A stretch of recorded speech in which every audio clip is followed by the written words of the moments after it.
শুভ দুপুর প্রিয় দর্শক, সকলকে শুভেচ্ছা এবং সাদর আমন্ত্রণ জানিয়ে শুরু করছি চ্যানেল আইয়ের নিয়মিত আয়োজন ফ্রেশ প্রিমিয়ামটি তারকা কথন। আশা করি এই মুহূর্তে যারা আমাদেরকে পর্দায় দেখছেন সকলে ভালো আছেন, সুস্থ আছেন, নিরাপদে থাকার চেষ্টা করছেন। প্রিয় দর্শক, তারকা কথনের আজকের আয়োজনে আমাদের শোভা বর্ধন করতে, আমাদের এই আয়োজনকে আরও সাফল্যমণ্ডিত করতে সাথে আছেন সঙ্গীত জগতের ভীষণ প্রিয়, পরিচিত, কালজয়ী দুজন মানুষ। প্রিয় দর্শক, আমাদের সাথে শুরুতেই আছেন কিংবদন্তি সঙ্গীত শিল্পী মোহাম্মদ খুরশিদ আলম। শুভ দুপুর। শুভ দুপুর। এবং আমাদের সাথে আছেন বীর মুক্তিযোদ্ধা এবং সঙ্গীত শিল্পী লিনু বিল্লা। আপনাকেও শুভেচ্ছা, শুভ দুপুর। স্যার কেমন আছেন শুরুতে জিজ্ঞেস করি, যদিও ভালো থাকা এই সময়, কিন্তু গতকালকে যে আমাদের দেশের উপর দিয়ে যেই ঝড়টি গেল এটাতে অনেক ক্ষতিগ্রস্ত হয়েছে তাদের, মানে আমি ব্যক্তিগতভাবে আন্তরিক ক্ষতিগ্রস্তদের সহানুভূতি জানাই এবং আশা করি যে এই ডিজাস্টারটা হলো এটা আমরা কাটিয়ে উঠতে পারবো, আর কি ক্ষতি আমরা উঠতে পারবো, সেটাই প্রত্যাশা আমাদের। স্যার আপনার কাছে সেম জিনিসটা আমি খুব, এটা যে ডিভাস্টেশন গতকালকে হয়েছে এটা অপূরণীয় ক্ষতি আমাদের দেশের জন্য। খুব এটা কিছু করার নাই, ন্যাচারাল ডিজাস্টার, এটা পুষিয়ে নিতে হবে আর কি আমাদের। সকলের সার্বিক সহযোগিতায় আশা করি এই সময়টা আমরা উঠতে পারবো, এমনটি প্রত্যাশা করছি। স্যার আপনাকে দিয়ে যদি শুরু করি, যে আমরা অধিকাংশ সময় আপনাদেরকে আসলে সকালের গানেই পাই, তখন অনেক অনেক গান শোনার সৌভাগ্য আমাদের হয়, কিন্তু আজকে তারকা কথনে গানও আমরা শুনবো, তবে কথা অনেক বেশি শুনতে চাই। গানের পেছনে অনেক গল্প থাকে, বিশেষ করে আপনার একটি দীর্ঘ যাত্রাপথ এই গানের সাথে। এবং শুরুর দিকের কথায় যদি বলি যে স্যার আপনার মনে আছে যে আপনি শুরুতে কবে রেকর্ডিং করেছেন বা কোন গানটি ছিল? আমার জীবনের প্রথম আমি বলি যে আমি 65 পর্যন্ত রবীন্দ্রসঙ্গীত দিতাম। রবীন্দ্রসঙ্গীত তখন বেতারে যেগুলি হতো, বেতার তৎকালীন বেতার ছিল আপনার নাজমুদ্দিন রোডে, যেটি এখন বুরহানুদ্দিন কলেজ। সেইখানে স্কুল ব্রডকাস্টে একটা অনুষ্ঠান হতো, সেটা যারা স্কুলে পড়তেন ঢাকা শহর এবং ঢাকা শহরের বাইরে মফস্বল শহর থেকে যারা বেস্ট রবীন্দ্রসঙ্গীত শিল্পী কিংবা নজরুল সঙ্গীত শিল্পী, আধুনিক গানের শিল্পী যারা ছিলেন, পল্লী গীতি যারা গাইতেন, তাদেরকে নিয়ে একটা হাফ অ্যান আওয়ার একটা অনুষ্ঠান হতো বেতারে। তো সেখানে আমি 65 পর্যন্ত রবীন্দ্রসঙ্গীত গাই। 65-এর পরে আমার 67-এ আমি আধুনিকে আসি এবং এসে আমার জীবনে প্রথম যে গান দুটি গাই এটি আপনার বেতারে 1967-এ। গীতিকার ছিলেন কবি সিরাজুল ইসলাম সাহেব, ওনার বাড়ি কেরানীগঞ্জে, এবং একই দিনে দুইটি গান হয়। আরেকটি গান ছিল আপনার জীবন্নেসা জামালের লেখা, উনি অত্যন্ত জনপ্রিয় এবং আমাদের বাংলাদেশের প্রখ্যাত সঙ্গীত শিল্পী আঞ্জুমান আপার বড় বোন ছিলেন এবং তার মেয়েও গান গাইতেন, জিনাত রানা। এই দুইটা গান বের হয়। তারপরে আমি 1969-এ আমার জীবনের প্রথম ছায়াছবিটা আগন্তুক ছায়াছবিতে আমি গান গাই, প্রয়াত আজাদ রহমান সাহেবের সুরে এবং আমার চাচা ডাক্তার আবু হায়দার সাহাদুর রহমান সাহেবের লেখা। পরিচালক ছিলেন বাবুল চৌধুরী, প্রযোজক ছিলেন ইফতেখার আলম সাহেব এবং সঙ্গীত পরিচালনা করেছেন আজাদ রহমান সাহেব। এটি নায়করাজ রাজ্জাকের লিপি আমার জীবনের প্রথম গান। এবং নায়করাজ রাজ্জাকের সিনেমার অসংখ্য গান আছে যার কণ্ঠ দিয়েছেন আমাদের কিংবদন্তি। আমার আগেই যারা গেছেন, ফারুক ভাই গিয়েছেন, মোহাম্মদ আলী সিদ্দিকী ভাই গেছেন, মাহমুদুন নবী ভাই গিয়েছেন। তখন যেটা ছিল, আমি বলছি যে 60s-এর কথা ছিল, যে এখনও এটি কন্টিনিউ করে যে কাকে কোন গানটি শ্যুট করবে, নায়ক রাজ্জাকের লিপে কোন গানটি কে গাইলে। যেরকম একটি গান আছে সেটা কিন্তু ওই ভাই গেছে, গানের খাতায় স্বরলিপি লেখাটা, তাই না? এরকম প্রত্যেকে, বশির ভাইয়ের লিপেও রাজ্জাক সাহেব লিপসিং করেছেন।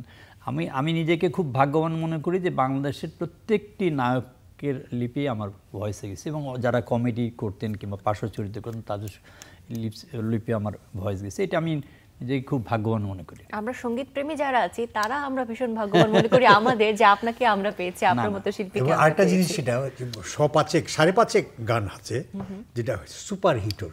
একদম একদম না, সুপার হিটের ব্যাপারে আমি বলি যে এরকম আমার জীবনের প্রথম গানটা ছিল স্যাড সং, ঠিক আছে? ওই যে বন্দি পাখির মতো মনটা কেঁদে মরে, মুক্ত আকাশখানি কে আমার নীল কে রে, ও পাহাড় ও নদী বলে দাও কিনে থাকি, এ ব্যথা কি দিয়ে ঢেকে রাখি।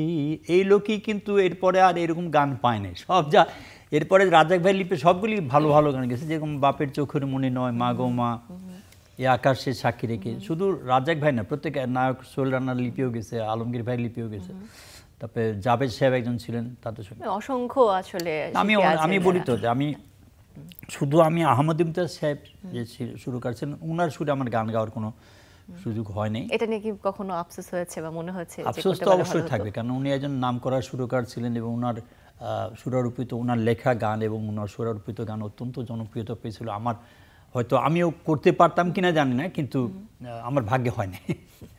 স্যার আরো কথা শুনবো আপনার কাছে। এই মুহূর্তে আমি লিনু মিল্লা স্যার আপনার কাছে শুনতে চাই। যেটা ও আফসোস করলো, সেখানে আমি আবার একটু খুশি আছি এই জন্য যে আহমেদ ইমতিয়াজ বুলবুলের জীবনের প্রথম গান আমার করা, এবং ওকে আমি প্রথমে নিয়ে যাই বিটিভিতে। সেটা হচ্ছে যে এটা নিয়ে চ্যানেলে কয়েকবার প্রোগ্রাম করেছে আমাকে নিয়ে, গীতি কেমন আছো, আমার স্ত্রীর নামে গানটা। তো এই গানটা প্রথমে ও এই টেলিভিশনে বাজে এবং বেশ ভালো লাগে আর কি, অত্যন্ত জনপ্রিয় ছিল। এবং এটা তারপরে কেন দেরি করিলে বন্ধু, এটাও খুব একটা রোমান্টিক গান ছিল।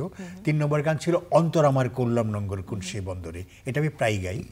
এই হচ্ছে ব্যাপার। আর জীবনের প্রথম গান আমার শুরুটা কিন্তু আলাউদ্দিন আলীর ও আমার বাংলা মাতর, ওইটাও কিন্তু ওর প্রথম গান এবং আমার প্রথম গান। তাহলে একটু শোনাও ভাই গান, আমরা একটু শুনি। আমার বাংলা মাতর আকুল করা রূপের সুধায় হৃদয় আমার যায়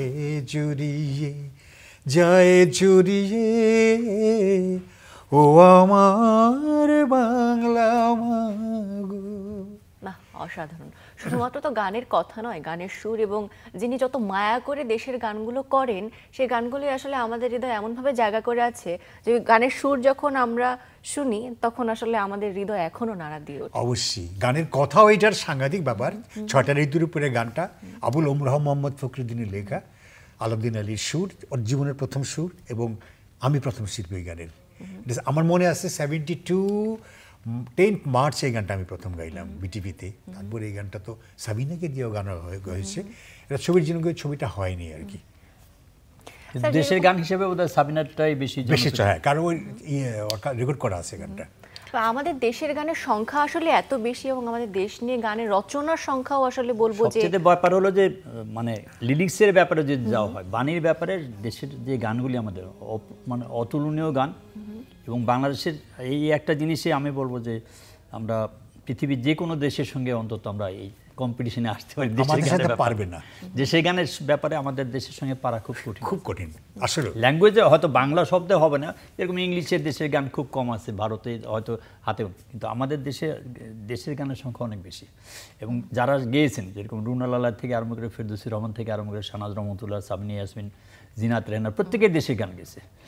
তারপরে মৌসুমী কবির, তারপরে আপনার জুথি মির্জা যারা ছিলেন, তারপরে আপনার আমাদের ফেরদৌসী আপা অনেক গান গেছেন, আঞ্জুমান আপা গেছেন। দেশের গান সাংঘাতিক পপুলার ছিল আমাদের দেশে।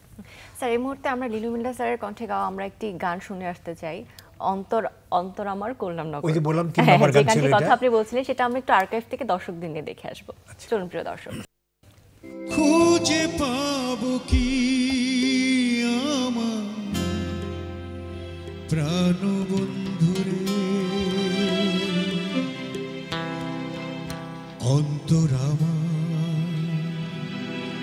করলাম নগর কোন সে বন্দরে, হে আমি খুঁজে পাবো কি আমার প্রাণ বন্ধুরে, অন্তর আমার করলাম নগর কোন সে বন্দরে।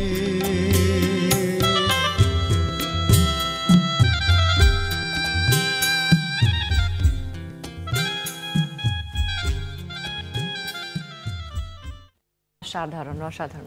স্যার এই যে কিছু কিছু গান, কিছু না আমি বলবো অসংখ্য গান আছে যেগুলো আসলে এখনো আমরা বলি যে কালজয়ী সঙ্গীত।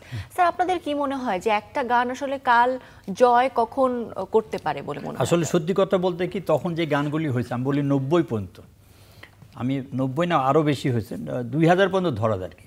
সেই গানগুলিতে যারা গান রচনা করেছেন তাদের যেরকম কৃতিত্ব ছিল, যারা সুরকার ছিলেন তাদের কৃতিত্ব ছিল, শিল্পীদের ছিল, যন্ত্রীদের ছিল, এবং সবচেয়ে তখন যে কাজগুলি হতো একত্রে বসে, সুরকারের সঙ্গে গীতিকারের সঙ্গে মিউজিশিয়ান সবাই বসে একত্রে করতো। ভুল ভ্রান্তি কোনটা আমার অসুবিধা হচ্ছে উচ্চারণ করতে, সেটি কিন্তু সঙ্গে সঙ্গে কারেকশন করতো।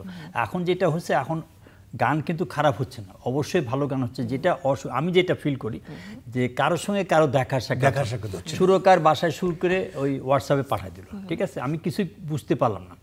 আবার লিরিক্স যিনি লিখেছেন উনি লিখে হোয়াটসঅ্যাপে পাঠিয়ে দিল, না আপনি এখন যে শিল্পী যে গাবে, তাতে হয় কি, আমার যেটা মনে হয় যে 10 জন মিলে একটা কাজ করতে গেলে সেখানে ভুল ভ্রান্তি থাকে, সেই 10 জনের যে 10টা মতামত পেল সেটিতে একটা ভালো জিনিস বের হয়ে আসে। আর এখন যেটা হলো যে 10 জন ঠিকই কাজ করতেছে কিন্তু তারা ওইখানে বলতে পারতেছে না, ভাই এই জিনিসটা এইরকমভাবে চেঞ্জ করলেও আরও সুবিধা হতো, ওটা পারতেছে না। যার জন্যে এখন ভালো কাজ যে হচ্ছে না এটা বিষয়, অবশ্যই ভালো কাজ হচ্ছে, কিন্তু প্রচারের ভিতরে একটু বাধা আছে। যেরকম বেতারে আগে যেটা কমার্শিয়াল সার্ভিসের অনুষ্ঠান হতো, এখনও কমার্শিয়াল সার্ভিস।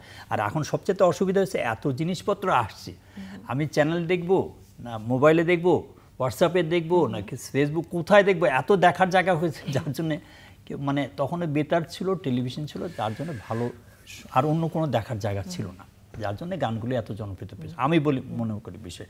এখন শিল্পীরা অনেক ভালো শিল্পী আসছেন, তারা ফিমেল শিল্পী হতে পারেন, মেল শিল্পী, দে আর ভেরি ট্যালেন্টেড, আমি তো বলি অত্যন্ত মেধাবী, কিন্তু they are not getting any proper guardian, এটাই অসুবিধা। স্যার আমরা আরো গল্প শুনবো, তবে এই মুহূর্তে আপনার একটি গান আমরা দেখে আসতে চাই চ্যানেলের আর্কাইভ থেকে। চলুন প্রিয় দর্শক।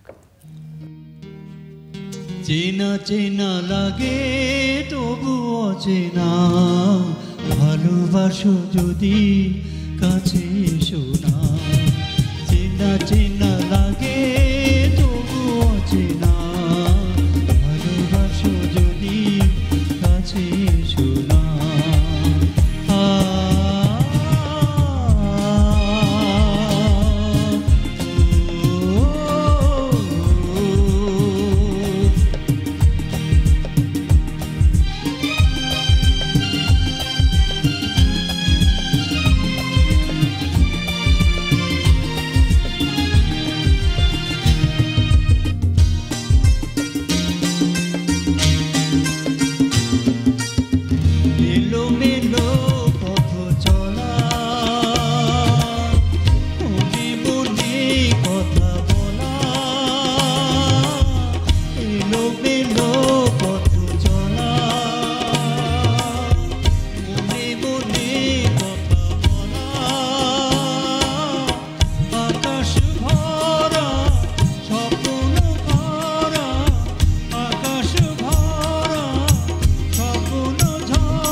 ভালোবাসো যদি কাছে এসো না।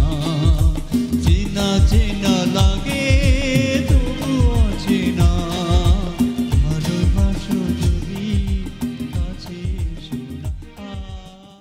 সূর্যকন্যা ছবি, ঠিক আছে, গানটি আমার কাছে ব্যক্তিগতভাবে খুব ভালো লাগে। যে সূর্যকন্যা ছবির এই গানটির জন্য আমি ছবিটি 400 বার দেখেছি। কতবার? 400 বার এই ছবিটা। এবং আমার বাবার কাছে কমপ্লেন গেল যে মাস্টার সাহেব আপনার ছেলে শেষ।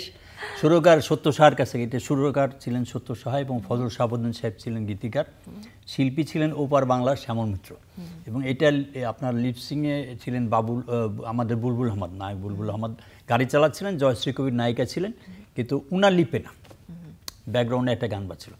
তো এই গানটা 400 বার দেখার কারণ হলো ওইখানে একটা কথা আছে, এলোমেলো পথ চলা মনে মনে কথা বলা। এই লিরিক, এই শব্দ আমি কোনো গানে পাইনি।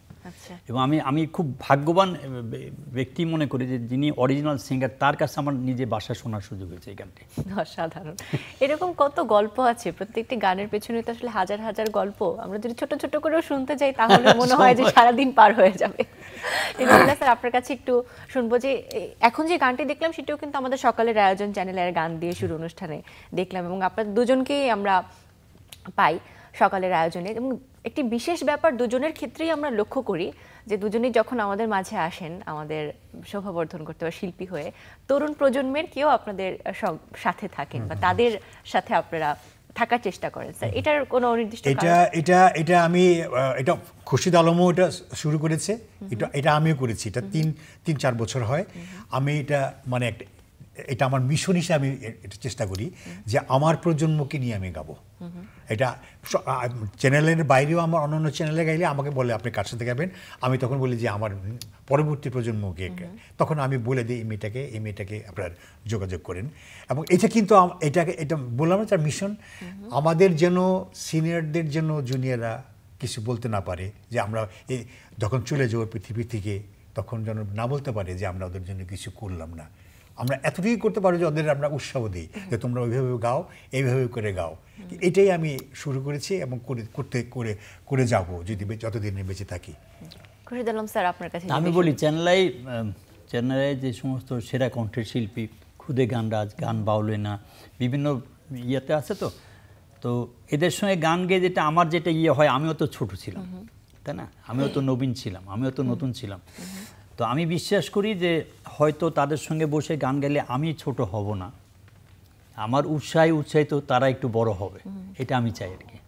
এবং রিয়েলিটি শোগুলো তো স্যার আপনাকে জাজ হিসেবেও আমরা পেয়েছি, সেখানেও দেখেছি আপনার মূল্যবান পরামর্শ নিশ্চয়ই তাদের জীবনে অনেক কাজে দেবে। আমাদের যা আমি বললাম তো, আমাদের দেশে যদি যেটা অসুবিধা হয় সেটা হলো যে এখন যে যারা আসছেন তাদের বললাম তারা অত্যন্ত মানে ভালো কণ্ঠের অধিকারী, কিন্তু ওই যে গাইড করার যে মানে এখন আমি বলি যে আমরা যে সমস্ত একটা সঙ্গীতের পিলার যেরকম আব্দুল আহাদ শেখ, সমর দাস, ইনারা জীবিত নাই, ঠিক আছে, ওনারা যে সাজেশনটা দিয়েছে সেটা এখনও আমরা কন্টিনিউ করতেছি এবং এটা নিয়ে আমরা চলতেছি। কিন্তু আমাদের থেকে আশা করি যারা নতুন প্রজন্ম তারাও আমাদের থেকে কিছু সাজেশন নিয়ে অন্তত তারা তাদের জীবনটা পার করে দেবে বলে আমি বিশ্বাস করি। স্যার, আপনাদের কাজের সংখ্যা আসলে আমি বলেছি শুরুতেই যে অনেক কাজ আছে এবং এখনও আপনারা নিয়মিত গান করছেন, তবে এখন এ সময় এসে আপনাদের কি কোনো পরিকল্পনা আছে যে আপনারা সঙ্গীতের জন্য বিশেষভাবে এই কাজটি করতে চান? সত্যি কথা বলতে কি, আমি যদি বলি যে আমি কিছু একটা করতে চাই, এটা একটা হবে, কারণ এখন সঙ্গীত সেই পর্যায়ে নাই যে একজন ওস্তাদের কাছ থেকে যে বসে গান শেখা, এটা তো একটা গুরুমুখী বিদ্যা না।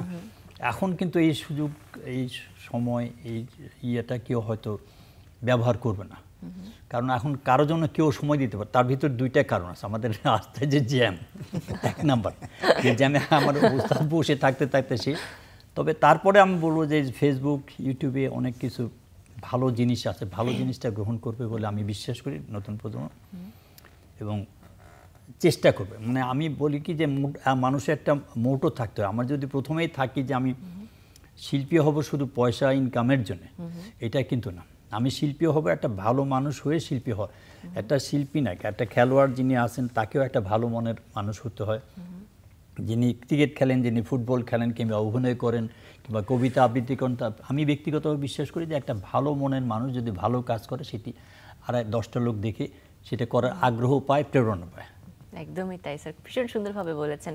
লিনুবিল্লাহ স্যার, আপনার কাছেও সে একইভাবে আমি জানতে চাই যে আপনার পরিকল্পনার জায়গা এখন কিরকম? হ্যাঁ, আমি এখন গান করে যাচ্ছি, সুযোগ পেলেই করি, আমি 1-2টা গান করি, কিন্তু আমি আমার করার চেয়ে আমি আমার প্রজন্মটাকে দেখছি। কিন্তু হ্যাঁ, প্রজন্মের গানের কিন্তু মানে অত্যন্ত মেধাবী কিন্তু শিল্পী, যেটা খুরশিদ আলম সাহেব বললেন, হ্যাঁ, ভীষণ ছেলে এবং মেয়েরা যারা আছে খুব মেধাবী শিল্পী আছে, কিন্তু তারা আমার মনে হয় ঠিক ওইরকম সুর পাচ্ছে না, গান পাচ্ছে না, কথা পাচ্ছে না। এবং একটা জিনিস তোমাকে বলি, সেটা হচ্ছে যে সম্প্রতিকালে আমরা বিটিভির শিল্পী নির্বাচনে ছিলাম, খুরশিদ আলম ছিল, আমিও ছিলাম। সেখানে আমি একটা জিনিস ফলো করেছি যে 70 দশকের থেকে শুরু করে 80-90 দশকের, যেমন শাহনাজ রহমতুল্লাহ, রুনা লায়লা, সাবিনা ইয়াসমিন এবং আব্দুল আহাদ, সৈয়দ আব্দুল হাদি, খুরশিদ আলম, এদের গান এই প্রজন্ম গিয়ে আমাদের শুনিয়েছে নির্বাচনে। হ্যাঁ, কিন্তু এই প্রজন্মের কোনো গান কিন্তু একটাও আমি শুনি নাই। কেন? ওদের সুরের মধ্যে কোনো মজা নেই। ওরা নিজেরাই গায়, কিন্তু নিজেরাই কিন্তু ওরা আমাদের আনন্দ দিতে পারেনি, কিন্তু পুরনো গান গেয়ে কিন্তু ওরা নির্বাচিত হয়েছে। এই জিনিসটা কিন্তু একটু ওদের মানে আত্মবিশ্বাসটা বাড়ানো উচিত বলে আমি এই জিনিসটা কিন্তু ওদের করতে হবে যে কেন এই জিনিসটা হচ্ছে। তারাও যে ভালো গান গায়। হ্যাঁ, আরেকটা জিনিস বলি, ওদের কাছে কিন্তু অনেক অপরচুনিটি আছে। হাতের নব টিপলেই কিন্তু সমস্ত জিনিস বেরিয়ে যায়। চলে আসছে। তোমাদের এত প্রযুক্তিগত, তোমরা এত, তোমাদের কাছে এত হাতের কাছে, তোমরা গান বাজনা এত এত আমাদের মন জয় করতে পারছো না কেন? এবং এটা নিজেরও কিন্তু আফসোস করে, এই জিনিসগুলো আমি মেনে নিতে পারি না। এবং স্যার বর্তমান সময় একটা কালচারাল এক্সচেঞ্জের বিষয়ও কিন্তু চলে এসেছে, অনেক ফিউশন যুক্ত হচ্ছে গানের সাথে। স্যার ফিউশন ব্যাপারটাকে আপনি কিভাবে দেখেন? আমার ওই ব্যাপারে খুব একটা মানে আমি বলবো না একটা গানকে তুমি অন্যভাবে করো, আমার মেলোডিটাকে ঠিক রেখে তুমি যা করবা। আমার যেমন খুরশিদ আলম সাহেবের একটা গান আছে, গানটা মেলোডি থাকবে ওরকম গাবে, তারপরে তুমি ফিউশন করো কি করো সেটা আলাদা কথা, কিন্তু এইটার একটা মানে একটা অন্য ধরনের একটা থাকতে হবে, সাহিত্যের স্থায়ী মূল্যবোধ বলে একটা কথা আছে না, ঠিক ওই জিনিসটা থাকতে হবে। তুমি করলা কিন্তু ওই তার গানের যে একটা মেরিট, এই মেরিটটাকে ধ্বংস করতে পারবে না তুমি। স্যার সে একই না, প্রশ্ন যে এটা উচিত না। আমি বলি যে এখন নতুন প্রজন্ম যারা আসছে, আমি বলতেছি যে সারা পৃথিবীতে এটা হচ্ছে, ঠিক আছে, ভারতেও হচ্ছে না যে তা না, অবশ্যই হচ্ছে, কিন্তু সেখানে যেটা দেখা যায় আমার আশা করি এটা অন্যভাবে কেউ নিবে না, সেটা হলো ভারতে যারা করতেছেন ওরা হয়তো গিটারের উপরে একটা গান করতেছেন, ঠিক আছে, সেখানে সরোদ নাই, সেতার নাই, ফ্লুট নাই, কিন্তু গিটারটাও যেন যথাযথভাবে বাজে। আমাদের এখানে যেটা মেন প্রবলেম, যে যিনি গিটার বাজাচ্ছেন উনি নিজের মেধার থেকেই বাজাচ্ছেন, ওনাকে যেরকম আলাউদ্দিন আলী আগে ভুল ধরতো, ঠিক আছে, সমর দাস ভুল ধরতো, কিংবা এখন যে রিচার্ড কিশোর আছে সেও কিন্তু সিনিয়র। তো একজন সিনিয়র লোককে সামনে রাখতে হয়। আমি তো এককভাবে খুরশিদ আলম হইনি, বিভিন্ন লোকের সাহায্য সহযোগিতা নিয়ে আমি খুরশিদ আলম হয়েছি, এবং তারাও আমাকে সাহায্য সহযোগিতা করেছেন, আমিও তাদের কাছ থেকে যতটুকু পেরেছি নেওয়া নিয়েছে। ও কি এককভাবে বলতে পারবে যে এককভাবে? তার প্রত্যেকের ক্ষুদ্র ক্ষুদ্র জিনিস শিখে দেখে ঠেকে নিয়ে তারপর একটা লিনুবিল্লাহ হয়েছে, একটা খুরশিদ আলম হয়েছে, একটা মাহমুদুল হয়েছে, প্রত্যেক। স্যার একটু আগে কিন্তু আমরা যে তরুণ প্রজন্মের কথা বলছিলাম না, এই মুহূর্তে চ্যানেল আইতে আমরা চ্যানেল আই খুদে গান রাজার সাথে আপনার একটি স্টেজ পারফরমেন্স দর্শকদের সাথে নিয়ে দেখে আসবো। যদি বউ সাজে করতে আমি ভুল না করি, দর্শক দেখে মনে হয় মতো ভাবিয়ে নে দাও ও আমার ভাইয়া রে, চোখ জুড়ানো মনের মতো ভাবিয়ে নে দাও ও আমার ভাইয়া রে।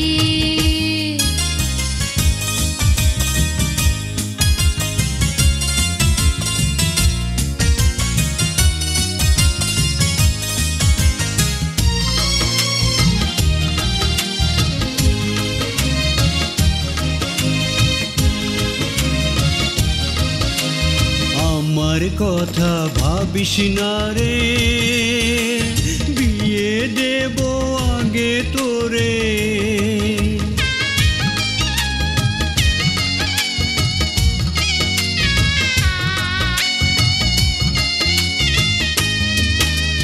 যেদিন যাবি স্বামীর ঘরে, ভাইয়ার কথা ভুলিস না রে। না না ভাইয়া, যাব না তোমায় ছেড়ে, যা কিছু বলো মোরে, যাব না তোমায় ছেড়ে।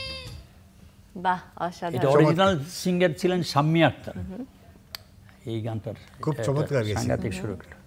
এটা আনোয়ার পারভেজ যে সুর করেন, গাজী ভাইয়ের লেখা গানটা খুব সুন্দর। এবং স্যার এই সময় এসেও যখন আপনি নতুন প্রজন্মের কারোর সাথে যৌথভাবে কোনো গান করেন, তখন দ্বৈত সঙ্গীত যখন হয় তখনও কিন্তু কণ্ঠ আমরা আরো 20-25 বছর আগে আমরা যেরকম মনে হয় যে শুনেছি, এখনো সেটা স্যার এটা রহস্য কি বলে মনে হয়? ব্যক্তিগত মনে করি এটা আল্লাহর অশেষ মেহের। না, ওর কিছু খাদ্যদ্রব্য আমি জানি আল্লাহর যেটার জন্য এনার্জিটা আছে আর কি, সেটা হলো না বলতে দাও, সেটা হচ্ছে না, সেটা হচ্ছে 12টা ডিম খায় সকালবেলা, তারপরে 11 না, এটা আল্লাহর অশেষ মেহের আমি মনে করি। এবং ওই যে ইউজ করে না, লিফট ইউজ করে না, 11 তলা ও নিজেই হাঁটিয়ে উঠে। নিয়মতান্ত্রিক জীবনের একটা প্রভাব অবশ্যই আমাদের জীবনে আছে। এটা আমি ব্যক্তিগত মনে করি আল্লাহর মেহেরবানি। এবং খাসির মগজ টগজ খুব বেশি পছন্দ করে, সত্যি। শুনে দেখো তুমি। স্যার ভীষণ ভালো লেগেছে আপনাদের সাথে আজকের এই আড্ডায়। গান তো শুনেছি, তোমাকে অনেক ধন্যবাদ, সেই সঙ্গে চ্যানেলাইকে ধন্যবাদ, আর যারা ক্যামেরায় ছিলেন, সিটে, লাইটে, সাউন্ডে, সেম জিনিসটা, তোমাকে অনেক ধন্যবাদ, চ্যানেলাইকে ধন্যবাদ, এবং যারা নেপথ্যে কাজ করলো তাদের অনেক ধন্যবাদ। স্যার হ্যাঁ, আপনাদেরকেও ধন্যবাদ। আপনাদের জন্য উপহার আছে পাঠক সমাবেশের পক্ষ থেকে, এটা আপনার জন্য। আপনারা অনেক ভালো থাকবেন, সুস্থ থাকবেন, এবং আপনাদের ছত্রছায়ায় আমরা যেন আরো বেশি সমৃদ্ধ হতে পারি। আমাদের জন্য দোয়া চাই, আমাদের জন্য সবার কাছে দোয়া চাই, সুস্থ থাকি যেন এবং ভালোভাবে বেঁচে থাকতে পারি। স্যার আমরা বিদায় নিতে চাই, দর্শকদের থেকে তো আমি বিদায় নিবই, তবে আজকের বিদায়টা যদি আপনাদের গানে গানে শেষ হয় তাহলে মনে হয় খুশিদের একটা গান ধরুক, এর সাথে সাথে আমি ধরবো আর কি। একদম বিদায়। Go. বাপের আমি তো- চোখের মনি নয়, মায়ের সোনার খনি নয়, ভাইয়ের আদরের ছোট বোন, একটি বিনার তার মোরা একটি সংসার, দুজনে বড় যে আপন। বাপের চোখের মনি নয়, মায়ের সোনার খনি নয়, ভাইয়ের আদরের ছোট বোন, ভাইয়ের আদরের ছোট বোন, ভাইয়ের আদরের ছোট বোন। প্রিয় দর্শক, এই ছিল আমাদের আজকের আয়োজন। আশা করি আপনারা সকলে উপভোগ করেছেন। সকলে অনেক ভালো থাকবেন, গানের সাথে থাকবেন, সে প্রত্যাশা নিয়ে বিদায় নিচ্ছি।